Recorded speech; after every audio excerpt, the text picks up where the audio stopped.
Here we have a vocab question. And for vocab questions, you want to invent your own word first before you look at the answer choices. So let's go ahead and try to do that. Let's start reading. Whether this person is creating small paintings and illustrations or large works, she is blanking direct experience, drawing from memories of her childhood or details of her current surroundings. So in my own words there, I would say she's depending on, because they explain it by saying she's drawing from her memories of her childhood or drawing from details of her current surroundings. So those are both direct experience, and she's depending on, or she's maybe utilizing direct experience. So now let's look at the answer choices. Which of those might mean that? Complimented by means someone gave you a compliment. Uncertain about means you're not sure. Unbothered by means someone's trying to bother you, and you're not letting that happen. And inspired by can work because if I'm depending on something, I'm using that as my inspiration. So it's not exactly what we said in our own words, but that's okay because we're not inventing things in our own words first in order to perfectly answer it. We're doing it to put us in a great position to be able to pick the right answer. So the right answer here is D. Here we have a vocab question. And for vocab questions, you want to invent your own word based on the text before you look at the answer choices. So let's start looking through the text. Disproving the misconception of native art as blank. The painters whose work appears in the collection at this museum employ a range of styles. There are artists working in the traditional arts of their specific communities, artists working in modernist or abstract traditions, and artists blending various traditions. So we're seeing a lot of diversity because the artists are working in the traditional arts, they are being modern and abstract, or they're blending the traditions. So disproving the common misconception of native art as blank. Well, the art is being described as diverse, so it must be disproving the misconception of the art as being not diverse. So we've invented something in our own words first, and now we can look at the answer choices. So we're looking for something that's the opposite of diverse. So uncontroversial. Well, to say there's controversy versus diversity, those are two totally different ideas. Individualistic means focused on yourself. So once again, a totally different idea. Theoretical means I kind of have a theory about something, but I'm not quite sure. And it's just a different idea than what we're looking for. And homogeneous, that actually means what we're looking for. Homogeneous means things are all the same. Now, if you want to augment your vocab, you should use the vocab practice tools available at gratefultestprep.com. But in this question, the answer is D. Here we have a vocab question, and for vocab questions, you want to invent your own word based on the text before you look at the answer choices. So let's go ahead and start taking apart the text. Recent measurements of the mass of this thing were notable not only for the mere fact that the mass differed from expectations, but for the blank of that difference. The measured mass of the thing was 7 standard deviations higher than predicted by the standard model. So what's being described in blue is, I would say in my own words, the pronounced nature of that difference. So not only was there a difference, but there was a really big one, a really pronounced difference. Now, whatever you invent in your own words doesn't have to be perfect. It just has to be something that allows you to think on your own. Because on these tests, the moment that you look at the answer choices is the moment that you really can't concentrate as much, where you kind of really lose direction of what you're doing. So you really want to know what you personally think the answer is and be really certain of that before you go to those answer choices. So which of these says we have a very pronounced nature of that difference? Now, by the way, why did we say that? We said it because it said it was 7 standard deviations higher. It was a whole lot higher. It wasn't just different, it was extremely different. And that's what we're looking for. So the cause of that difference, well, not the reason for it. The existence of it, well, we already knew about the existence. They said it was notable not for the mere existence, but for the blank. The implication of the difference, well, if that's what they said in blue, the implication is like the meaning of it, like what does that imply? And if that's what it said in blue, that's what we would be picking, but it didn't talk about the implication of it. It talked about the extremity of it and the scale of the difference. That exactly fits what we said in our own words. This thing was really pronounced. It was really extreme. It had a really large scale. So the answer here is D. Here we have a vocab question. And for vocab questions, you want to invent your own word to replace the given space based on the passage itself. And you want to do that before you look at the answer choices. So let's try it ourselves.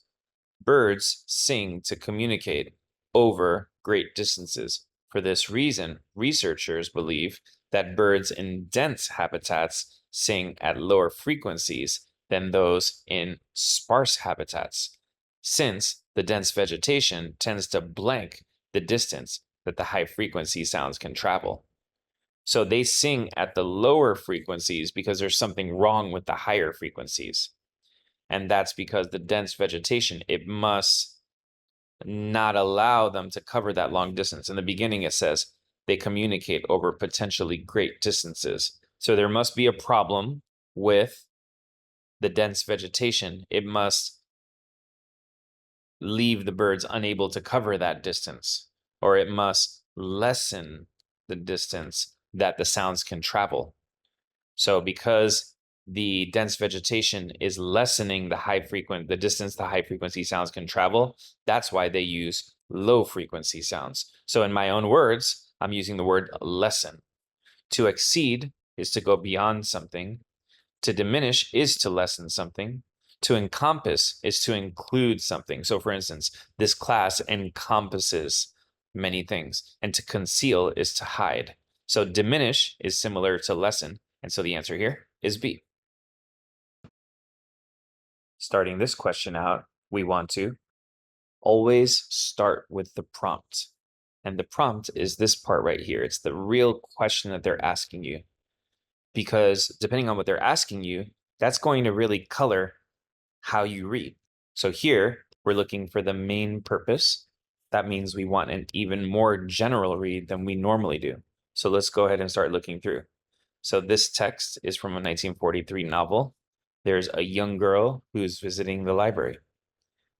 Francie thought all the books in the world were in that library, and she had a plan about reading all the books in the world. She was reading a book a day in alphabetical order and not skipping the dry ones. She remembered that the first author was Abbott. She had been reading a book a day for a long time, and she was still in the bees. Already, she had read about bees and buffaloes, Bermuda, Byzantine architecture. For all her enthusiasm, she had to admit that some of the bees had been hard going, but Francie was a reader. So, due to the real specific nature of what they were giving us here, I didn't really see a lot of opportunities to be general. And that's okay, because we, in our reading of all of these different situations, need to be willing to adapt. So, as we're looking through, again, getting the main idea, we have a girl who thought that all the books in the library, all the books in the world were in the library, and she really had a plan about reading all of them. She was doing one book a day. She wasn't skipping any. She remembered the very first author.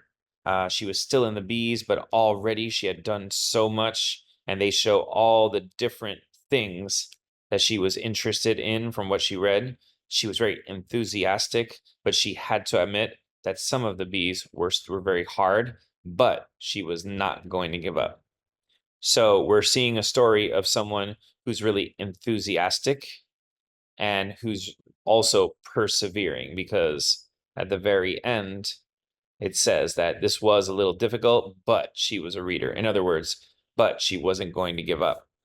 So let's look at the answer choices now. Is it illustrating her enjoyment of an unusual topic? Well, no, she's reading, so that's not unusual. To explain why she prefers reading over other activities, it definitely says why she likes to read, but it doesn't really do a lot about why she prefers that over other activities. C, to portray her determination to meet a goal. Well, that's what I said in my own words. She was really persevering. She was really determined. So that one's not so bad. B was wrong. And D, to describe a book that she greatly admires. It definitely wasn't a single book. It was practically every book in the world, at least to her perception. So the answer choice that sounded good here was C. To start this question, you want to always start with the prompt. That's this part right here. Which choice best describes the function of the underlined portion? Now you need the main idea in order to make sense of one little part. So we're going to give it a quick read, a quick overall read to get the main idea. So the people of medieval Europe have been seen as uninterested in cleanliness and hygiene, but research has shown that to be a myth. According to this historian, most towns in Europe had at least one public bathhouse. It often offered both full baths and more affordably steam baths. While such amenities were available mainly to town dwellers, regular bathing in rivers and streams or daily sponge baths at home were common practices throughout medieval Europe. So the main idea is that although people seemed uninterested in cleanliness, actually that was a myth. There were public bathhouses that people used, and it was actually more common to bathe in rivers or streams or sponge baths at home. And those were the common practices. So now, what would be the purpose of this underlined portion here? It was kind of shifting between the idea of how there were the public baths in the town center, and then let's write that a little neater. How there were the public baths in the town center, and how there were the personal ones at people's homes or right outside of people's homes. So that's how I'm interpreting it in my own words. Even if I'm wrong, this still puts me in a powerful position to be able to select the right answer. So let's look at the answers. A, the underlined portion asserts that in medieval Europe, steam baths were more popular in rural than urban areas. We're not really seeing a difference in how much people, maybe we are. So there were the steam baths, and those amenities were available mainly to town dwellers. So it's asserting that the steam baths were more popular in rural areas. Actually, that's actually the opposite, because that is kind of saying that those amenities were available to town people, not rural people. So that's the exact opposite of what we're looking for. B, it describes a limitation of earlier historian studies. I don't think it's saying that their studies were limited. It was just telling us that those were the types of baths that town people tended to have available to them more. So it's not a limitation of the study. C, it concedes that not all people in medieval Europe had access to public bathhouses. I'm okay with that. To concede is to give in a certain point. So it's saying, although, yeah, it is true that town dwellers had that, but other people use these other kinds of baths. So I could live with answer choice C. And D, it explains why Janega decided to study the popularity of public bathhouses. I feel like that's kind of going against, maybe a little opposite of the point, because it was saying while those things were available to these people, these other things were kind of more popular. So if anything, they were really studying or really more interested in the popularity of what most people did, which was just in terms of the tone of it, which was the streams or the sponge baths. So that was kind of going against what they were saying, and just generally wrong. So the answer that we didn't hate here was C. Here on this question, whenever there is a prompt, you want to read the prompt first. That's this part right here. It's the main instructions of what you need to do. So here we're looking for the main purpose of the text. And so let's read through very generally looking for that main purpose. When this pianist performs, it appears as if the music is coming to her spontaneously.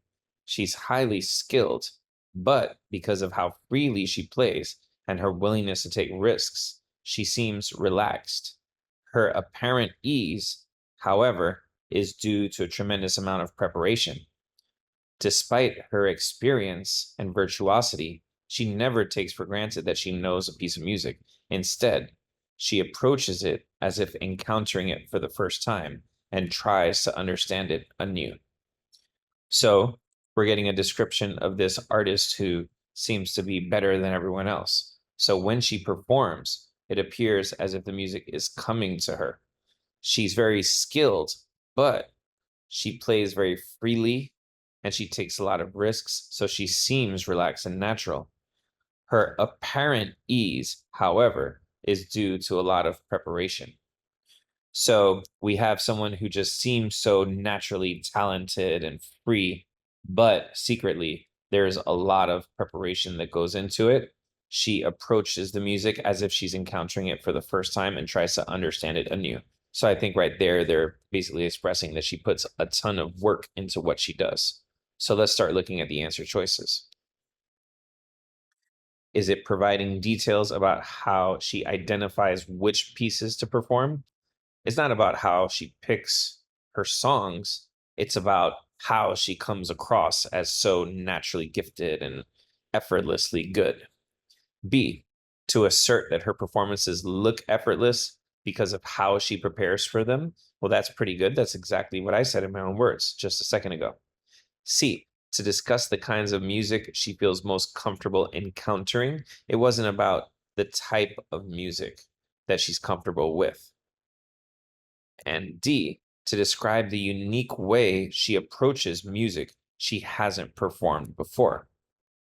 Now, that kind of was mentioned. She does have a unique way to approach music she hasn't performed before. It talks about that right here. It says when she gets a new piece, she approaches it as if, she's encountering it for the first time and she tries to understand it anew. She tries to dissect it. Still, that's not the main idea. The main idea is that although she seems like she has all of this freedom when she plays, it's actually because of all of her preparation.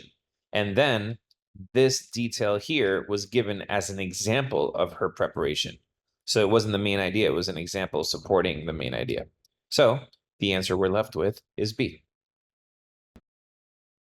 Starting this question here, we want to go straight to the prompt. It says, based on the text, how would the author of text 2 respond to the claim in text 1? If we want to know how text 2 would respond to text 1, we need to understand text 1 so that we can kind of judge kind of whether we like what text 2 is saying in response to that, so we can really engage with what we're reading. So let's find out text 1. This excavation in this cave has upended the belief that 13,000 years ago, a group known as the Clovis people were the first human inhabitants of North America. More than 200 crude stone tools were found in a layer of earth up to 33,000 years old, revealing that humans occupied the cave thousands of years before the Clovis people. So there's this idea of these people that came earlier than what we previously thought were the earliest people in North America. So now what does text 2 say about that? The objects uncovered in that cave are intriguing, but it's premature to characterize them as tools. They're so roughly shaped that they may have simply fractured from rocks during natural activity in the cave. Their unearthing has not been accompanied by discoveries of other signs of human activity or even traces of human DNA from surfaces. So I think it would call it premature because it actually does call it premature. It says it's premature to characterize them as tools. It's too early. We're not 100% sure yet. They're so roughly shaped that maybe they just happen naturally. So maybe they're not tools. Maybe they're things that look like tools, but they occurred based on just nature. And there's no accompanying evidence. There's no other signs of human activity or even DNA. So it's too early to tell. It could possibly be natural, and there is no other matching evidence. So let's look at the answers. A would say by suggesting that it draws a plausible connection between the two groups of people, but will need to be confirmed with further study. Possible. If there's not a better one, then I'll pick that one because I didn't really see anything plausible. It says that they're intriguing, so they're interesting, but it doesn't necessarily say they're plausible. Plausible means believable. B, by asserting that it rests on an assumption about stone pieces that is not sufficiently supported by evidence. That I like a lot more than A, so we can get rid of A. C, by acknowledging that it'll most likely be proved correct. It never said that the theory would most likely be proved correct because it's kind of going in the other direction. It's saying it doesn't look so good. D, by pointing out that it fails to account for evidence that the people were active as early as is commonly thought. There was no mention of the idea failing to account for evidence of the people being active. Kind of the opposite direction, because text 2 is saying there's no evidence of the claim of the other people, not of the Clovis people. So the best answer here was B. Starting this question, we should always read the prompt first. That's this right here that says that we are looking for the main idea of the text. And so let's read through looking for main idea. Many theorists distinguish between fabula, the narrative content, and Suzette, the narrative arrangement and presentation. In this film, the fabula is the story of the family, and the Suzette is the presentation of the story as it alternates between two timelines. But this literary theorist maintained that the fabula and Suzette are insufficient to completely describe the narrative. He said the systematic characterization of artistic phenomena, which is this whole idea of fabula and Suzette, he's saying seeing these two things as like a systematic formula, that discounts the subtle way in which meaning is created by interactions between the artist, the work, and the audience. So always pay attention to contrasting words that shift the discussion, because if you can follow along with those, you can often get the main idea. So in the beginning, we have the idea that there's fabula and Suzette, and we're hearing about that as something of like a summary. In other words, if you have those two elements, you have the whole story. Then we're hearing that there's this other guy who says that those two things are not enough to completely describe a narrative. There's more to it than just that. Instead, he says that those two things discount, or only that systematic characterization, so only viewing it as a math equation, it discounts the subtle way in which meaning is created by these more complicated interactions. And the way it's named is as the interactions between the artist, the work, and the audience. So it's not just fabula and Suzette. There's all this other subtle stuff that any good movie maker or movie fan would notice. So let's go ahead and start looking at the answers to see which one matches that sort of description of everything. So there's this in A says there's this literary theorist who's arguing that there are important characteristics of narratives that are not fully encompassed by two concepts that other theorists have used to analyze narratives. That's absolutely perfect. So it's not just those two concepts, fabula and Suzette. There are other important characteristics. Okay, so we'll keep that. B, the theorists claim that meaning is not inherent in a narrative, but is created when the audience encounters the narrative, so that narratives are interpreted differently by different people. That wasn't really the point. Like, different people would interpret things differently, although that's probably true in real life. It wasn't really focused on, especially in that blue area. C, the storytelling methods may seem unusually complicated, but they can be easily understood when two concepts are utilized. Well, this is kind of saying that the two concepts is kind of the right way to understand things, but the whole point of the passage was that just those two concepts are not enough. And moving over to D, narratives that are told out of chronological order are more difficult to understand. They did mention a story that's told out of chronological order, but there's no mention of how, when that happens, it makes it tougher to understand. So we can easily get rid of that one. And the answer here is A. Okay, starting this question, we want to always read the prompt first. That's the main question being asked to us. And here it says, which choice effectively uses data from the table to complete the statement? In other words, we need to understand the statement that's being made so well that we can kind of pick something that completes that thought. So let's start reading. The passage of time is among many obstacles faced by scientists who are pursuing de-extinction efforts. That is, efforts to use breeding or a mix of cloning and genetic engineering to bring back extinct species. Specifically, researchers are concerned that the longer a species has been extinct, the less likely it is that a suitable habitat still exists for that species.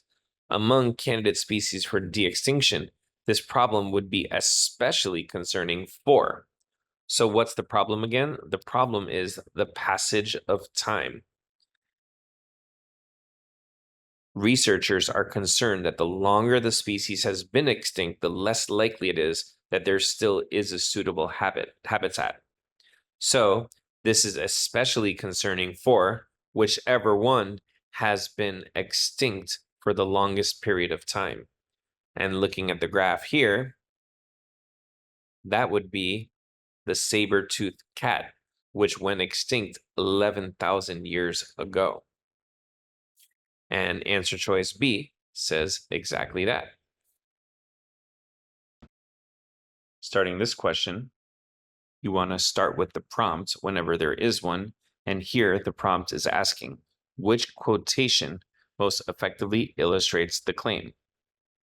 So the prompt is telling us that there's a claim that we should find in the reading. So let's look for it. So this is a short story where the narrator expresses mixed feelings about her surroundings. So the claim is that the narrator expresses mixed feelings. Mixed feelings is sort of positive and negative. You'd like something and you also have some negative feelings about it. So let's look at the answers.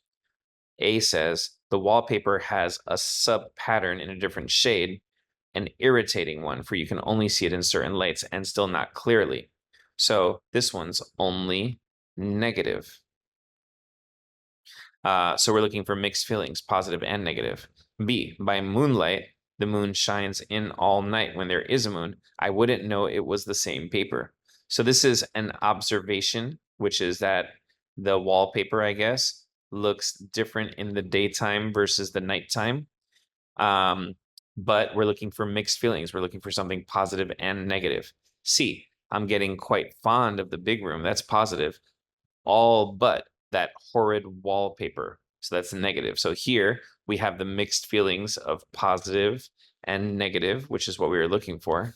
And D, the color is repellent, almost revolting, smoldering, unclean yellow, strangely faded by slow churning sunlight. So there we're seeing only negative, just like answer choice A. We're not seeing anything positive at all. So definitely not mixed feelings. So the answer is C. Here, we're going to go ahead and start with the prompt like we always do.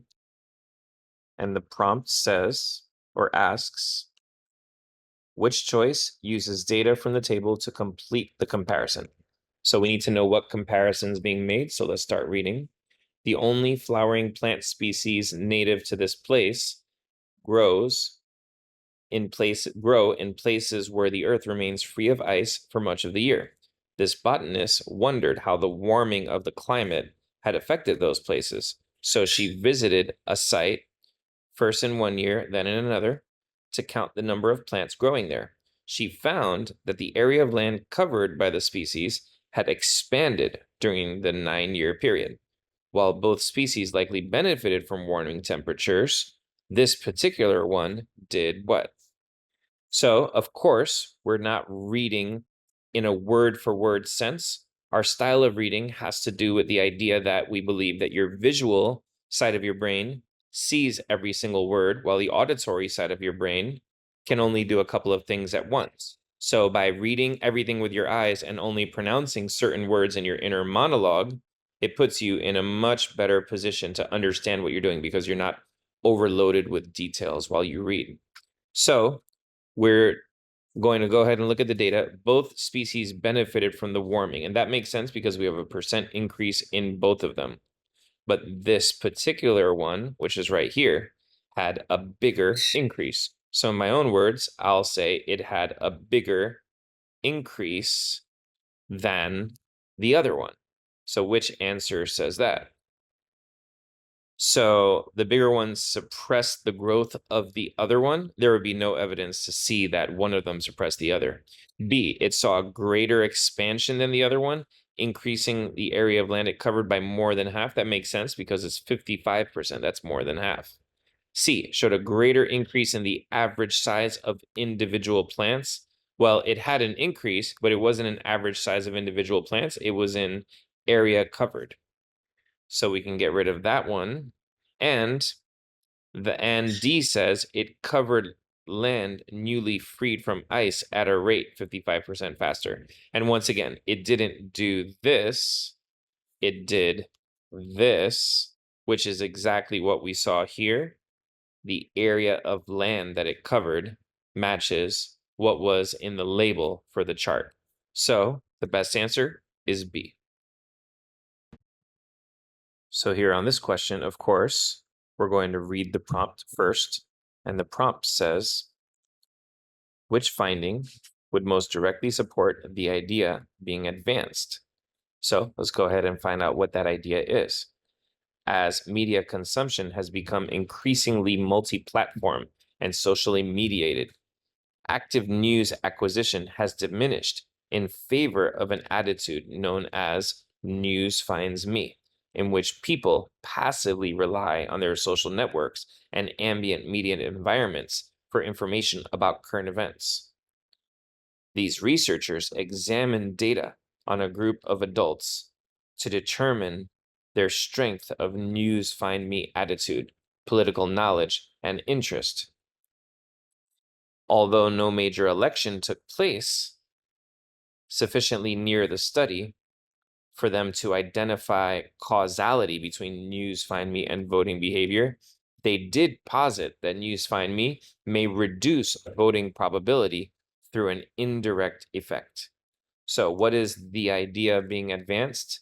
That they didn't necessarily have enough data because no major election took place, but they did posit that the news find me attitude reduces voting probability through an indirect effect. So the more people have that news find me attitude, the less likely they are to vote, even though there's an indirect effect. So let's look at the answers. A says the news find me attitude tends to increase in strength as elections approach, and people are more likely to vote in elections, in major elections, than minor elections. So that almost sounds like they're saying the news find me attitude increases voting. So that would be the opposite of what the passage said. B, the news find me attitude has a strong negative effect on political knowledge and interest, and there's known to be a positive correlation between political knowledge and interest and the likelihood of voting.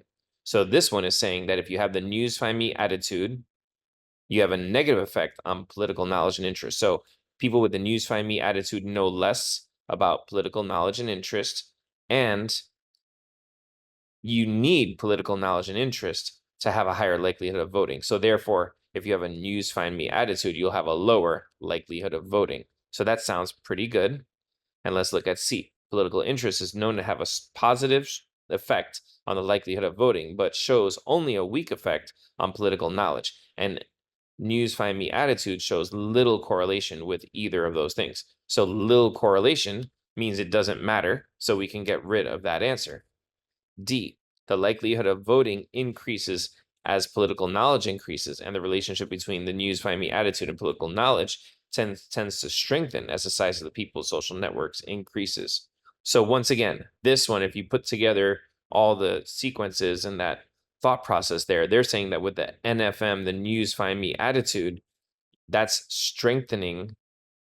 Let's say, as you know, people's social networks are naturally increasing, so that's always strengthening, and therefore likelihood of voting and political knowledge are also increasing or strengthening. So this is the opposite of what we're looking for. We're looking for the idea that the news find me attitude actually diminishes our likelihood of voting.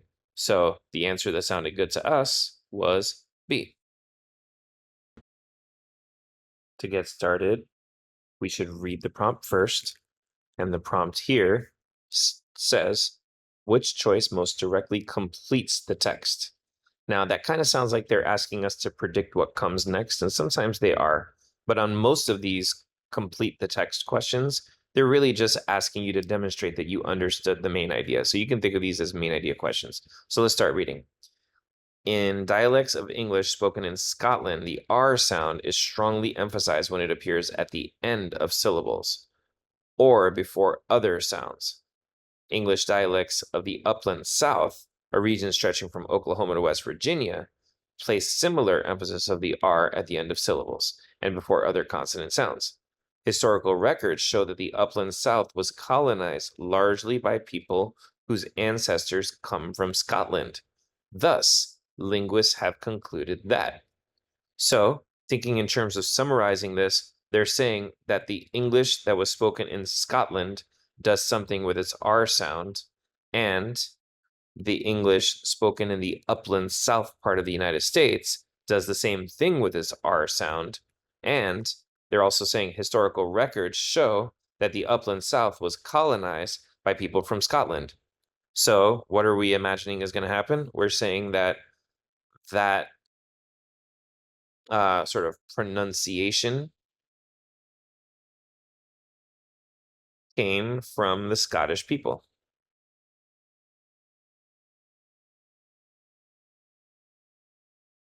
So which answer says that? Answer choice A. The English dialect spoken in the upland South acquired their emphasis on the R sound from the dialect spoken in Scotland. Now let's look at B. B says the emphasis on the R sound will eventually spread. There's nothing being said here to signify that it would further spread. We're just talking about what happened in the past. C. The dialects spoken in Scotland were influenced by dialects spoken in the upland South. That's the opposite. The South was influenced by Scotland because it was colonized. And D. People from Scotland abandoned the emphasis on the R sound after relocating to the upland South.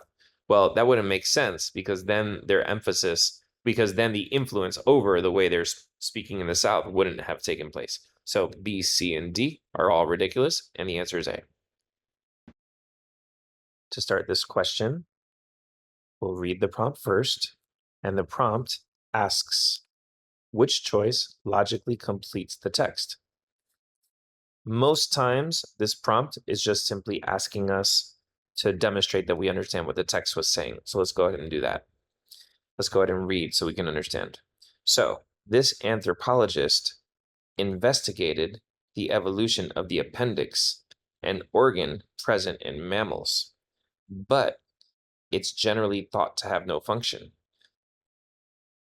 Studying a bunch of animals, the team found that the appendix emerged independently across multiple lineages in separate instances and hasn't disappeared after emerging.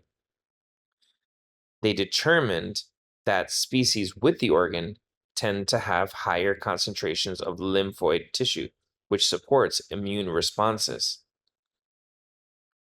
Therefore, they hypothesized. So they studied the appendix and they found that it emerged independently in many different animals. It hasn't disappeared, which maybe means it's important. And they determined that it has something to do with strong immune responses. So the appendix likely has something to do with your immune response.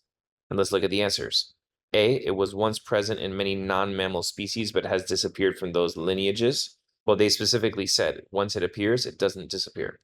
B, has been preserved in certain mammal species because it benefits their immune systems. That sounds pretty good.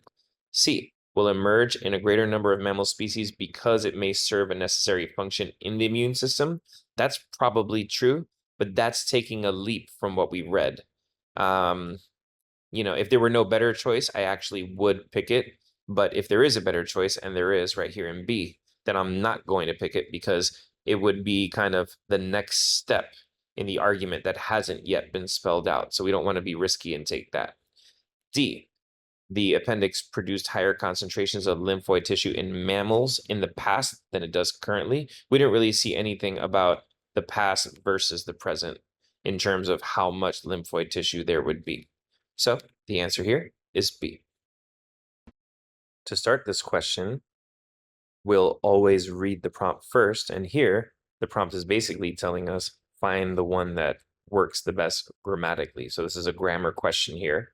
And you can see in the answer choices that we have a choice between the colon and the long dash. And so let's take a second to talk about the colon, the semicolon, which is not here, but you need to know it anyway, and the long dash.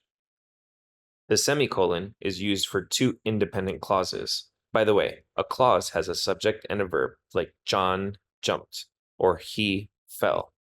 So the verb is obviously jumped, and the subject is the subject because it's the one that is doing the verb. John is the one who jumped. So if you have two independent clauses, you can put a semicolon in between or a comma fanboys. You can also say John jumped, comma, and he fell, because fanboys words are for, and, nor, but, or, yet, and so. So right here, I could have a semicolon or a comma and a fanboys. For the colon, the rule is that the first part is an independent clause and the second part is anything that describes the first part. The word anything there is really important because it could be a single word or a full independent clause or almost anything in between. So one example is, there was only one thing Scooby could do, run. So there you have the independent clause. There was only one thing Scooby could do, something that sounds like it could be its own sentence, followed by something describing what Scooby could do, run. Finally, for the long dash, one long dash is a colon, counts as a colon, and two counts as a set of parentheses. So we could replace our colon example with a long dash. We can say, there was only one thing Scooby could do, long dash, run. So we're using it exactly like we would use a colon. And we can also say Scooby, who knows Shaggy, ran. In other words, we're using two long dashes like a set of parentheses. So now that we have a little background on special punctuation, let's go ahead and make sense of this question. So as we're reading it, a harpsichord may look just like a piano, but the difference is easy to hear. When a harpsichord's keys are pressed, the strings inside the blank are plucked, not struck. So in other words, we're just mentioning the instrument here, but we actually don't really have any need for all of this special punctuation. It simply says, when a harpsichord's keys are pressed, the strings inside the instrument are plucked, not stuck. So that's good the way it is, and we don't need to get complicated with any of this punctuation. So the answer here is B.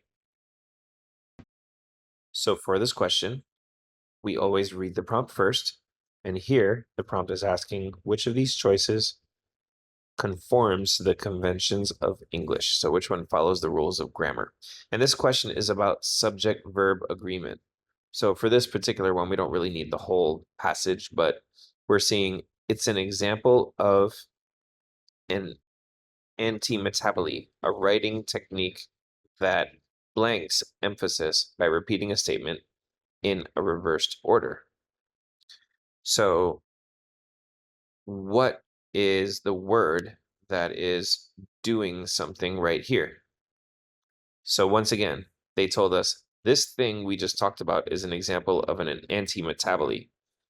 And then it says, what is an antimetaboly? It's a writing technique that does something. So the word that is controlling this green space is technique. And writing is kind of being used as an adjective to technique. So it's just like a description. What kind of technique is it? It's a writing technique. So now that we're 100% focused on the word that controls whether we're in the singular or plural, then we can say one technique creates something and multiple techniques create something.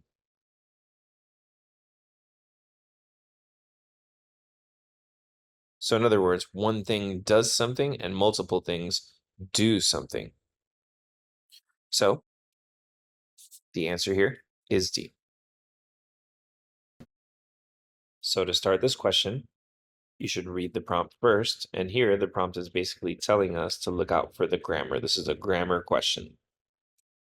And glancing at the answers, we can see that the question at hand is, should there be a question mark or a period?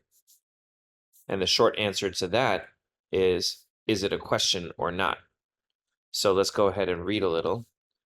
The toxic nature of some of these materials recently led a team from this university to investigate how something happens. So in other words, it's being posed as a sentence. They're not saying, how does this thing happen? Or asking, how does this thing happen? They're just telling us about something that happened. So we know it has to be a sentence and not a question. Now looking at the difference between B and D, D phrases it as a question, even though we already determined it had to be a sentence. How could their use be better regulated? That's something I would say if I were actually posing a question, which I'm not. So we can get rid of D in addition to A and C. So the answer is B. On this question, let's read the prompt first. And it's basically telling us that this is a grammar question. So we're reading this from a grammar standpoint. And let's start reading. Each night, a section of the city's marina is bathed in a soft green glow. The source is this, a large sculpture made up of glass bottles. A lamp inside the tree-shaped structure blanks the green glass. I think here you really want to resist your mind's kind of unconscious tendency to want to automatically correct things, because it almost feels like there's the word is right here. A lamp is inside the tree-shaped structure illuminating the glass, or something along those lines. So you want to read really carefully, because the devil's in the details with these. What we're noticing when we really take this purple sentence in is that there's no verb. There's a lamp. And what kind of lamp? A lamp that is inside the tree-shaped structure.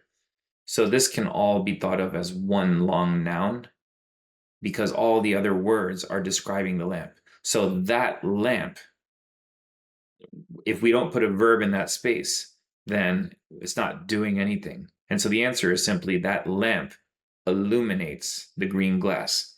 One lamp illuminates, multiple lamps illuminate. And the other thing to notice is that we're speaking in the present tense. So the source is this thing. A lamp illuminates the glass. So because of the word is in that previous two sentences ago, or one sentence ago, because of that is, we see that we're in the present tense, and the answer here is B. On this question, we'll start with the prompt, and the prompt is basically telling us this is a grammar question. So let's start reading it to get a better understanding. This French philosopher doubted whether he could prove his own existence. Eventually, he found proof in his famous phrase, I think, therefore I am. The phrase's simplicity masks its complexity. Only those who exist would be able to ponder their existence. So a lot of nice philosophy talk there. But really what we're talking about here is the idea that apostrophes are for possessives. And we want to be pretty good with the singular and plural, the singular and plural aspects of the apostrophe.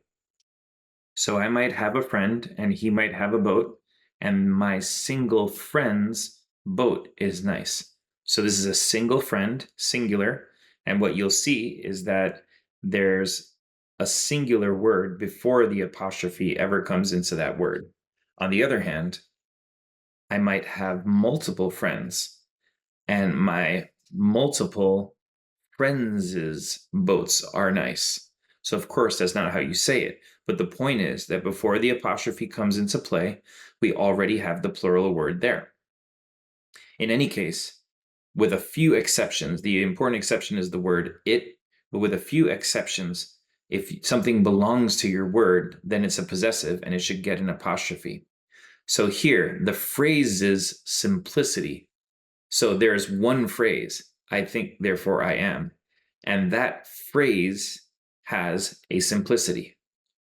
This would be the plural possessive if you had something that belonged to multiple phrases. And like I said, we know that because we see the plural word before the apostrophe. This is just wrong because it is a possessive. Something belongs to the phrase. The simplicity belongs to the phrase. So we know that B is wrong. So C and D have the correct possessive word. But we're talking about one phrase. So if we are referring back to it, that phrase's simplicity masks that phrase's complexity because we're talking about a single phrase there. So it is a singular word as opposed to there, which is the plural word. And so the answer here is D. On this question, let's start with the prompt. And the prompt is basically telling us this is a grammar question. So let's start reading so we can make more sense of it. Fans of this film may not know that the deep and humorous voice behind the character, Tamatoa the Crab, belongs to comedian, actor, and musician Jermaine Clement. So we're thinking about how to name the character Tamatoa the Crab. And there are two ways to name someone or something. The first is called the middle modifier. The character, Tamatoa the Crab, yelled. Just made up a little verb there at the end that was nice and short and wouldn't go past the limit of my page here. The other way to name someone, the other common way to name someone or something, is the long intro. Character, Tamatoa the Crab, yelled. For the long intro, you're attaching the description of the person or the thing to its name. So my name is SAT tutor Alex Torres, and a test like the SAT or the ACT is going to ask you about this way of naming someone because they know that it doesn't come natural to most high school students. But once you prepare yourself and get to know it, it's nice and easy. So here, the long intro is going to be the right answer. Now, by the way, you usually won't get a functional long intro and a functional middle modifier. In other words, you're not going to get two right answers in a question. So you don't have to worry about that. There are plenty of situations in grammar where there's more than one way to do something. But here, the long intro is what works. It's this one right here. People may not know that the voice behind the character Tamatoa the Crab belongs to comedian, actor, and museum Jermaine Clement. So, as strange as it looks, we're going to attach the word character to the name, use no commas, and the answer is A. Like always, we'll read the prompt first. And in this question, the prompt is asking us for a transition. And for transitions, you want to answer in your own words first. This forces you to make more of an effort to understand what you're reading. So let's start. This potter made her signature all-black ceramic vessels using a heating technique called reduction firing. This technique involves smothering the flame surrounding the clay vessel. Blank, the vessel takes on a shiny black hue. So what's the relationship we're seeing? We're seeing that there's a technique, they're smothering the flame surrounding the vessel. As a result of all of that, the vessel takes on this new hue. So, in my own words, I really would put as a result here because they're telling us what would happen as a result of the first thing. So, the answer here is D. Here, like always, we'll read the prompt first. And on this question, the prompt is telling us to look for a transition word. And for transition words, you want to answer in your own words first. So let's start reading. In the 70s, this person took up graffiti art, spraying his work onto what was at the time an unconventional surface, concrete. Then we hear the person's son has chosen an unusual canvas for his new art project. In this work, the artist draws charcoal faces onto fragmented ice floes in Finland, creating a certain visual effect. So, first we have the original artist spraying his art onto an unconventional surface. And then we have that person's son also choosing an unusual canvas. So, in my own words, I might say similarly,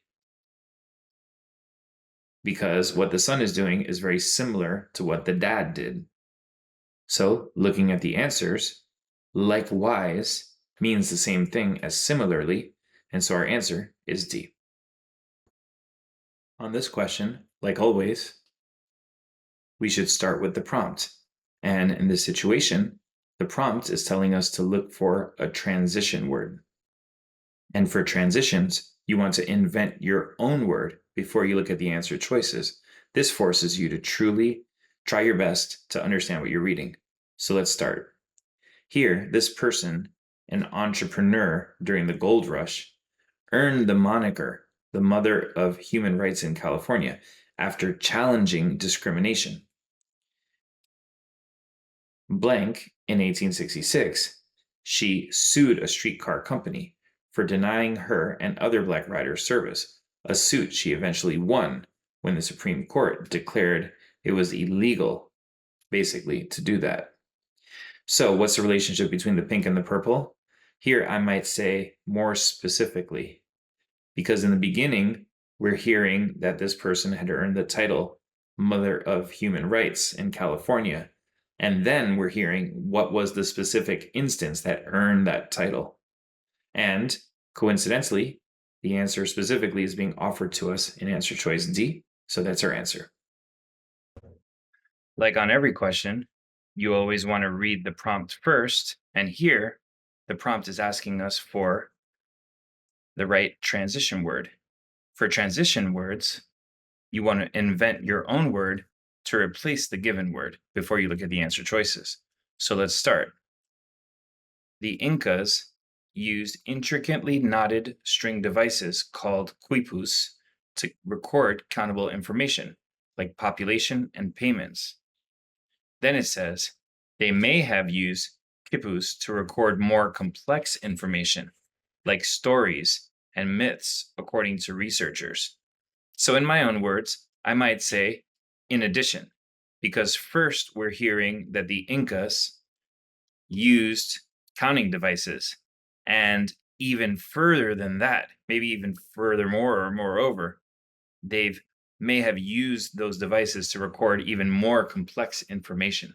So I would take in addition, moreover, furthermore, anything like that. So let's look at the answer choices. As a result is more like a cause and effect.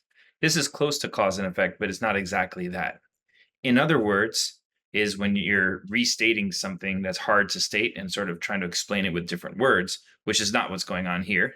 In addition is exactly what I said. And for example is a little different because we're not hearing an example of the first thing. We're hearing an even further sort of furthering of that idea. Not only did they use those devices, they actually used them to record even more complex information. So the answer here is C, in addition. Like always, we want to read the prompt first. And this is a special question. These are called rhetorical synthesis questions, and they can kind of be our best friends if we really know how to handle them. The funny thing is that in many situations, you don't need this information at all. Of course, there are a few exceptions, but whatever it is they're asking for will usually only be one of the answer choices, and we don't need the data to back that up. So let's try it here. Here, we're being asked for something that emphasizes the achievement. So which of these emphasizes the achievement? So let's first look at the answer choices on this question type, and let's find out which of them are definitely not emphasizing an achievement. So let's look at A. By crossbreeding the imported sugarcane species with grasses, he succeeded in creating sugarcane hybrids well suited to the climate. So he succeeded in creating hybrids that were well suited. That's an achievement. If something sounds more like an achievement, I'll probably want to pick it. But for now, it's pretty good.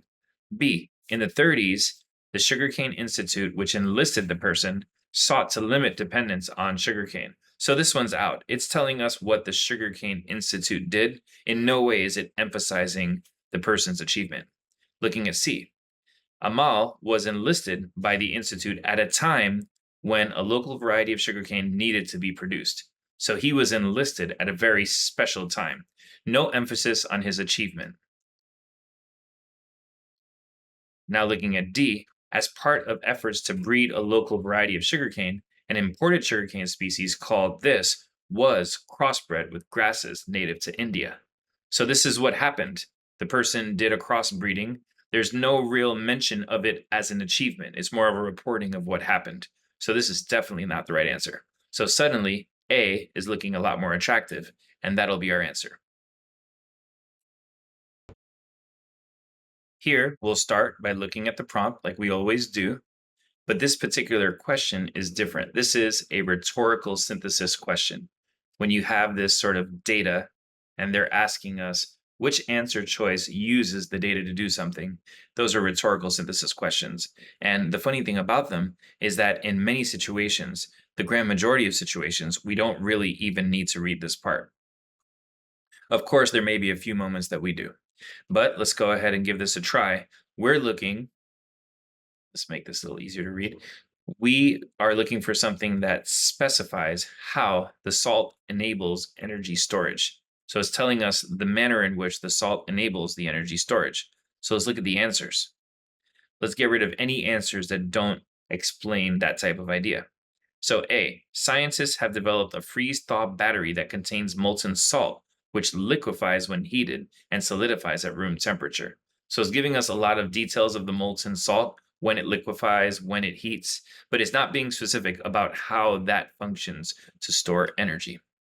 B, the stored energy in a freeze-thaw battery, which contains molten salt, can be used by reheating the battery. So this is what it does. It is able to be used when you reheat the battery, but it doesn't tell us how it accomplishes energy storage. C. When the molten salt in a freeze-thaw battery solidifies, energy stops flowing and can be stored in the battery. This is a little more descriptive. It's telling us that the salt solidifies and stops the energy from flowing. So it is really specifying how the salt enables the storage. So this will most likely be the answer. And D, molten salt allows a freeze-thaw battery to retain 92% of its charge. So it's telling us kind of how amazing it is. It can retain a whole 92% of its charge, but it's not explaining the process by which that happens, which is what they were really asking us for. So the only answer that remotely sounded good here was C. And as on many of these questions, we didn't have to look at the data here. So the answer is C.